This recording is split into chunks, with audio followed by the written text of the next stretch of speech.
Whether it's his final appearance in the WWE remains to be seen, but the final farewell of The Undertaker is in the books. What's going on out there, world? It's your boy Tommy on the spot for Watch Along Wrestling. Thanks so much for checking out the channel. If it's your first time cruising along, you just can't get enough Undertaker, you're out there, you're searching for as much Taker content as you could possibly stomach, you've come to the right place. Make sure you leave a big thumbs up and subscribe to Watch Along Wrestling, because even though the WWE's 30 Days of Taker has come and gone, we still got plenty of Undertaker right here on the channel. And today, I'm going to take a look at the final farewell. Now, I'm not going to break down the entire WWE Survivor Series show.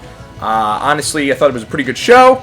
I really liked a lot of the action, but this particular piece is going to be specific to the final farewell of The Undertaker. And it's been, I'm glad I've gotten a couple of days to kind of digest this at this point, because for me, it's been a little surreal in a way. I guess, it's funny because you don't, typically when you're a kid, you have the people you watch, you have the people you grow up admiring, kind of your heroes, so to speak, and whether those be heroes such as, political figures, heroes in your life, superheroes, whoever it may be.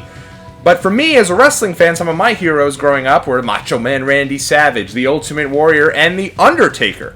As far back as I can remember watching wrestling, The Undertaker was always a mainstay in the WWE. And even though over the last couple of years we've kind of had this weaning off period from The Undertaker, he wasn't really a character on television every year. I say he stopped being full-time probably in about 2011, right after WrestleMania 27. Had a brief little return in 2015, but for the most part has been pretty much a part-timer or a once-a-year part-timer over the last, 4 or 5 years. So, I guess 2 or 3 times a year, because he's been doing the Saudi shows too. So, even though we've had that waning off period, The Undertaker has been a part of WWE television legitimately for 30 years. So, with him now being kind of wrapped up, it's kind of like, kind of grew up. Like, it feels a little bizarre in a way. Typically, you saw so many of these folks that came out during The Undertaker's farewell, whether it be Shawn Michaels, whether it be Rikishi, whether it be Booker T, JBL, and you saw all these folks that have been retired for several years. And then you have The Undertaker, who, is now just retiring. It's crazy to me how long this guy's career was.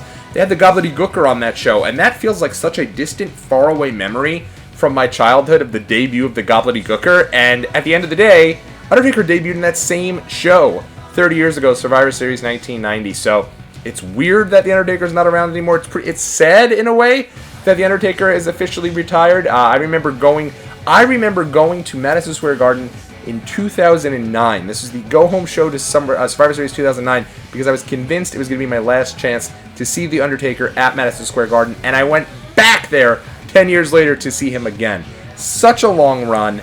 I'm glad that I got to see him live so many times, and I'd say, in looking at the final farewell, I'm going to talk a little bit about all the little bits and pieces of it, but I guess part that I guess is a little sad in a way is that it did take place kind of in that closed set there in the WWE Thunderdome. Now, granted, they did a really good job with what they had, and I do think that 30 years to the day, it made a great story. I think that if there was not for the pandemic, this probably would have been either Undertaker's last match, or this would have been a show that they could have really promoted heavily on this final farewell for fans to particularly come to. I even think, if I'm being honest, they could have even done the final farewell as a night to The Undertaker. And obviously The Undertaker's going to go in the Hall of Fame, but I assume that when he does eventually go in the Hall of Fame, he's going to go in as kind of Mark Calloway. The Undertaker that you've seen appearing on The Bump and appearing on Sam Roberts' show and even on Stone Cold's podcast. So many pieces all around the media, so to speak, with The Undertaker, where he's just been, himself, Mark Calloway. This really was the final farewell of The Undertaker character. I do think from time to time they're going to, you're going to have your random one-off appearances, but I think as far as the entire theatrics of The Undertaker, I think that was what this was. This was not, hey, this is the last time this guy's ever going to be on TV. That's ridiculous. It's certainly not going to be the case, and now he's really taking advantage of the fact that for the first time in a really long time, he's back out there doing appearances again, press conferences, and the nine as his normal self. So I think he's enjoying that. I think he's getting a good amount of mileage out of that. I think he's mentioned the different amounts of opportunities that have come up for him since the Last Ride documentary, and I think he'll continue to do those. But this really felt like he was closing the chapter on the Undertaker book, the book of the character, so to speak, of the Undertaker. So let's get into it. For those who have not seen the Final Farewell, this went on for about 30 minutes at the end of Survivor Series. I felt like there was no other way that they had to end this show. Honestly, I thought Survivor Series 2015, you had to end with Undertaker and Kane against the Wyatt family. That entire show was built around 25 years of the Dead Man, so it was weird to have that in the middle of the show. It would have been even more weird, I feel like, if you had done this piece of it and then continued and picked back up on the show. As far as this particular event goes, it was a little strange, the final farewell. You had all the legends come out, fill the ring. Let's see who was there. You had, I believe it was Ric Flair, of course, Nature Boy Ric Flair. Obviously, he's had many great matches with Undertaker. His match, WrestleMania 18, comes to mind. That might be one of the only. I know one of my first ever house shows, Madison Square Garden 1992, was main evented by Ric Flair and Undertaker. So I know they've had other matches, but probably the most famous, WrestleMania 18, Undertaker, Ric Flair, and it's Ric Flair. I mean, he can show up whenever he wants. Triple H and Shawn Michaels, of course, were there. You also had members of the BSK, so to speak. They had paid homage to Yokozuna, who's obviously no longer here, but who was there was Rikishi. First time seeing him in a long time. Savio Vega, my absolute favorite. Great to see Savio back. As I mentioned one of my other pieces, Savio Vega was my favorite wrestler in that new generation era. Certainly 1995, 1996. I just love Savio Vega. So great to see him back as a part of the Survivor Series ordeal for The Undertaker. The Godfather, of course, one of Undertaker's best friends. Long documented history. Godfather even made an appearance on The Bump recently to promote The Undertaker's pieces there. Then you also had the Godwins, who were part of the BSK. So this was Henry Godwin and Phineas Godwin, and they were both in overalls. A lot of folks talking about Kane coming out in his gear. The Godwins were in their gear.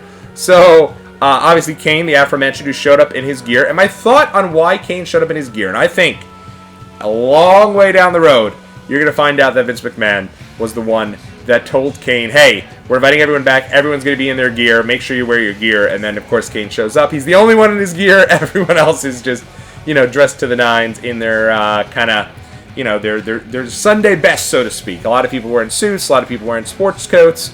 But not the Godwins and not Kane. And I think when I think back to that story of WrestleMania 32, where Shawn Michaels said that Vince McMahon was telling him, you have to look your best. Make sure you wear your gear. I'm having Austin come. I'm having Foley come. Everyone's just looking their best. They're all training for this. All going to be in their gear. And Shawn Michaels comes back. He looks shredded. He looks perfect.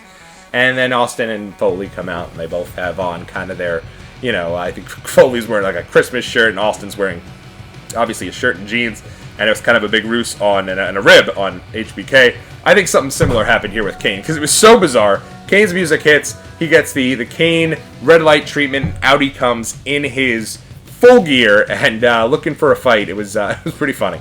But so you had Kane, you had the Godwins, you had Rikishi, who I think I mentioned already. Obviously, they had made mention of the major, that big spot at Hell in a Cell 2000, which is not nearly as spoken about as the Mick Foley bump, simply because Rikishi did fall in like a big weird barrel of hay that was randomly out there. But still, crazy fall, crazy scary fall. So good to see Rikishi out there. I do think he's also a member of BSK. Strange to see him come out to Scotty 2 Hotty's music. I wonder if that's a rights issue.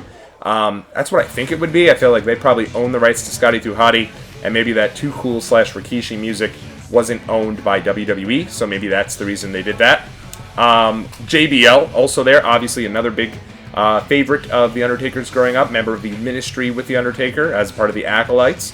You also had Shane O'Mac, one of The Undertaker's best friends out there, and obviously their match at WrestleMania 32.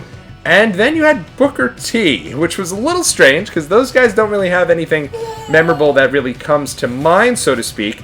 But what you did have was Booker T came out there. I mean, the only thing I could even think of, and I mentioned it on Twitter, is the idea that he almost got Undertaker to break character with the Taker Rooney on one of those big segments after Raw went off the air there. So, and obviously Mick Foley. I can't forget about Mick Foley. Obviously, many wars with The Undertaker through the years.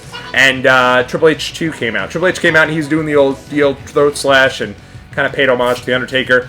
Once they all came out, though, they had this great video package dedicated to The Undertaker. It was Metallica. Hopefully this will remain on the network and it won't be replaced by some generic music at a later time or when it's released on a DVD or Blu-ray. Hopefully they've got the rights to this, because this was awesome, and I don't think that the same effect can happen with the package without that Metallica song there. So, really nice package, homage to The Undertaker. And then the Legends were gone. Now, granted, this could have been for another couple of different reasons. It could have been A, because of COVID, obviously. Though the Legends were in there, they were having fun, and they were, having a great time all next to each other, high-fiving and, bro hugs all around, so it wasn't like there was too much precaution being taken place. Number 2, this is the Undertaker character. This wasn't Mark Calloway coming out, it was the Undertaker coming out. So I guess it would have been a little strange to see the Undertaker character. He can't really be emotional, he can't really be that. He was in character, so it would have been kind of weird for him to come out, have all the legends kind of crowding around him, like Ric Flair did in 2008 with the Undertaker streaming tears down his face. It wouldn't have worked for the Undertaker character, so I kind of get it.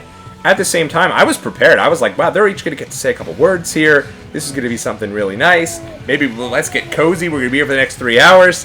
But instead, the legends were just gone. Undertaker, that video package ended, and you had Vince McMahon in the ring. And I mean, it made sense for Vince McMahon to be there, and Vince McMahon gave one last, The Undertaker. And that was great, kind of throwback to the old Vince McMahon character there. And then Undertaker came out, short and sweet, said a little something, said, and now it's basically time for him to ride off into the sunset and rest in peace. They played his music. Then you got your Fast and the Furious moment. Obviously, if you guys are fans of the Fast and the Furious, when Paul Walker died, they had him.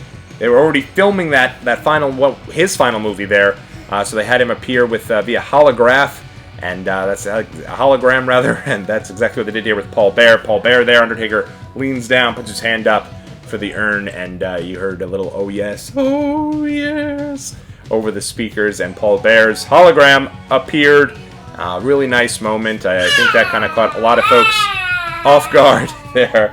My daughter off screen caught her off guard as well. But yeah, just a great moment, and touching tribute to The Undertaker. A couple folks that I missed out on seeing there that I thought would have been really nice to have there. Obviously, I thought the big ending would have been if Brock Lesnar had come out during the actual, when the Legends were coming. If Brock came out, I would have been so unlike Brock to show up randomly in the Thunderdome to pay homage to The Undertaker. But it really would have been, I mean, of all people to do it, I think it would have been great to have Brock there.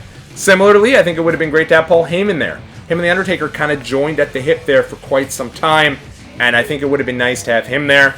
While it was great to see, obviously, Mideon, and while it was great to see in the form of Phineas Godwin, and it was great to see JBL, where was Ron Simmons? I mean, damn! Where was Ron Simmons? It would have been great to see Ron Simmons out there. He was a big part of the Brood as well. Edge! Would have been great to see Edge out there. I think they're keeping Edge off TV, so you kind of forget about him a little bit for when he returns. But certainly Edge, a big part of The Undertaker's career. Oh, Jeff Hardy was there. I didn't mention Jeff Hardy. He was out there. Obviously, their great match with the ladder match, that famous ladder match. Live your dream, kid! And all of that. And the other one, just a little bit of a soft spot. I know Maven had returned to WWE's The Bump and talked about the big appearance at Royal Rumble 2002. And I would have loved to see Maven come out there. Like, he's a big... He's when you think about Undertaker getting eliminated at Royal Rumble 2002, that's a big moment of his career. Just afterwards, eating the popcorn, beating the crap out of Maven. I think it would have been great to have Maven out there, but can't have everyone, especially not in the stage that we currently are living in these times. So, overall, though, a nice, fitting, touching tribute to the dead man. Undertaker rides off into the sunset, and I think a lot of eyes were on this for a couple reasons, but I actually think they were really smart to do those cameos. Undertaker being a part of Cameo was like a big deal going into this. You had a ton of people talking about this. My local radio station did an entire piece, not on The Undertaker retiring, but on The Undertaker doing Cameo, charging $1,000 for each one of the 30 cameos and selling it out. So I think that grew interest. I think it made it big-time news that this was such an expensive cameo and that it actually sold out. And if you saw those cameos, I mean, they were very interesting. Shout out to AEW Scooby-Doo. I kind of almost made Undertaker break character there and chuckle. So it was very interesting to see Undertaker do all these cameos completely in character. And because he did them in character, maybe, not for me, maybe I could justify the cost of that $1,000. So, who knows? But again, it's been a really fun week here. We got a bunch more stuff. I have the Undertaker box set coming in the mail. That'll be here soon. I'm going to break down at some point his appearance with Stone Cold. They went 2 hours for one more round on Broken Skull session. So make sure you hit that like. Make sure you subscribe to Watch Along Wrestling. And I will see you guys in the next video. But until then, let me know what you thought about the final farewell. See you later.